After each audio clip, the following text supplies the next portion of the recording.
নামে মুসলমান, ওরা হোসাইনের পক্ষে নয়, ওরা এজিদের পক্ষে মুসলমান।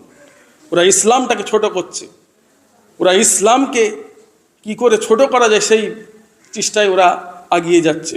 আমি চাই ইমিডিয়েটলি বাংলাদেশের প্রত্যেকটা মুসলমান আমার ভাই বোনেদের এখানে বলবো, আপনারা বিশ্ব নবীর আদর্শ মেনে কাজ করুন। প্রত্যেকটা হিন্দু ভাই বোনকে নিজের বুকে আঁকলে ধরুন, ঠিক বলেছো, নিজের রক্ত দিয়ে সাহায্য করুন। ওখানকার যে সমস্ত মন্দির আছে, ইস্কন থেকে শুরু করে যত মন্দির আছে, আপনারা ইমিডিয়েটলি প্রত্যেকটা মন্দির নিজের বুক, নিজের কলিজা দিয়ে, রক্ত দিয়ে আগলে ধরুন। নিঃসন্দেহে তুই ঠিক কথা বলেছিস। যারা প্রত্যেকটা ওখানকার আমার যত ধর্মের মানুষ আছে, আপনারা সবাইকে নিয়ে চলুন এবং দেশটা আগে বাড়াবে। নতুন দেশ এসেছে, নতুন সরকার এসেছে, আপনারা প্রত্যেকটা মানুষকে আগিয়ে নিয়ে দেশটাকে আগে বাড়াবেন, দেশের সমস্ত দিকটা সুন্দর করবেন। তা না করে আপনারা বিশ্বের কাছে দেশটাকে হাস্যকর করে দিচ্ছেন। হ্যাঁ হ্যাঁ হ্যাঁ হ্যাঁ কিছু কিছু মানুষ তারা হুঙ্কার দিচ্ছেন যে আমরা দেশের জনগণকে নিয়ে আমরা ভারতের উপর আক্রমণ চালাবো, ভারতকে দখল করব, কলকাতা দখল করব। তবে আমি ফুরফুরা দরবার শরীফের পীর পরিবারের সন্তান বলছি, এরকম ছেলে কালামো কথা বলবেন না। কথা কি ক্লিয়ার না ভেজাল আছে?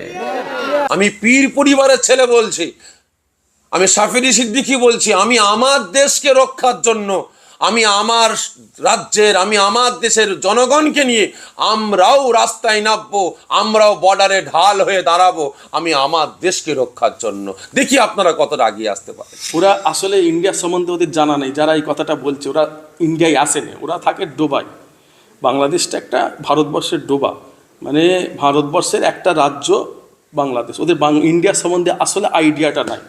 ইন্ডিয়াটা কি, ওরা যদি একটুটুকু ইন্ডিয়াটা একটু ঘুরতো তাহলে আইডিয়া হতো যে ইন্ডিয়া কাল নিয়ে কী কথা বলবে। ইন্ডিয়া কথা বলবে রাশিয়াকে নিয়ে, ইন্ডিয়া মোকাবিলা করবে চীনকে নিয়ে, আমেরিকার সাথে মোকাবিলা করবে। ইন্ডিয়ার একটা রাজ্য যদি হুঙ্কার দেয়, বাংলাদেশকে খুঁজে পাওয়া যাবে। ঠিক বলেছো, বাংলাদেশকে খুঁজে পাওয়া যাবে। এখানকার মানুষ যদি কুল্লি করে, বাংলাদেশ ডুবে যাবে। একটা ভারতবর্ষের যা বিমান আছে, এর মধ্যে হাফ বিমান যদি বাংলাদেশের আসমানে তুলে দেওয়া হয়, আসমান খুঁজে পাবেন ওরা। ইন্ডিয়ায় যা ট্রেন আছে, এই ট্রেনটা যদি বাংলাদেশে পাঠিয়ে দেওয়া হয়, বাংলাদেশের মানুষ জমিন খুঁজে পাবে না। ওদের ইন্ডিয়া সম্বন্ধে আইডিয়া আছে। আপনার বুদ্ধি ভালো। ওরা হচ্ছে ওই ফাটা কলসি আওয়াজ দিতে পারে। ওরা তো ইন্ডিয়া দখল করবে বলেছিল, কলকাতা, কোথা, আসাম, ওই বাংলা, বিহার, ওসা মালগুলো গেল কোথা, খুঁজে পাওয়া যায়নি। ওরা গেছে কোথা, বড় বড় আওয়াজ দিচ্ছে। আওয়াজটা দেওয়ার পরে কি অ্যাকশনটা হবে, কি ঘটবে, সেটা ওদের জানা আছে।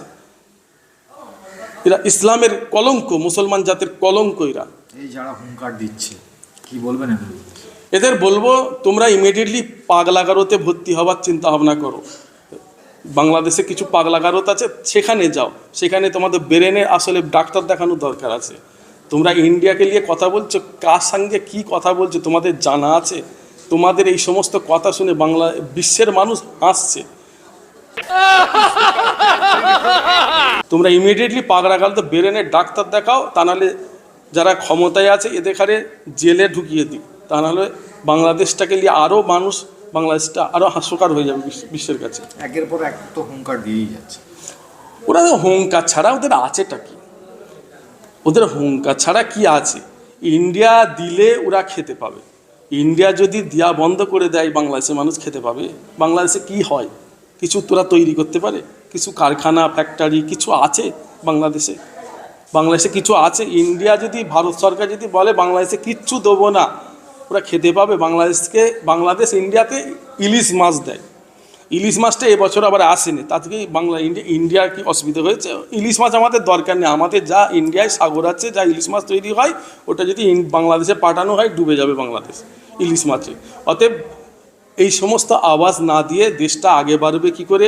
হিন্দু, মুসলমান, প্রত্যেকটা ধর্মের মানুষ হাতে হাত রেখে, বুকে বুক রেখে দেশটাকে আগিয়ে নিয়ে যাও, দেশটাকে সুন্দর করো, দুনিয়ার কাছে তোমাদের দেশটার হাস্যকর করুন।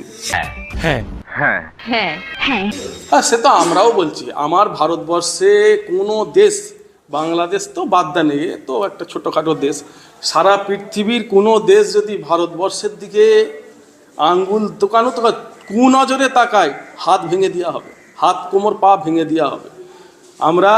আমাদের দেশ আমাদের দেশ, নিজের দেশকে ভালোবাসা ইমানের আমাদের একটা ইমান।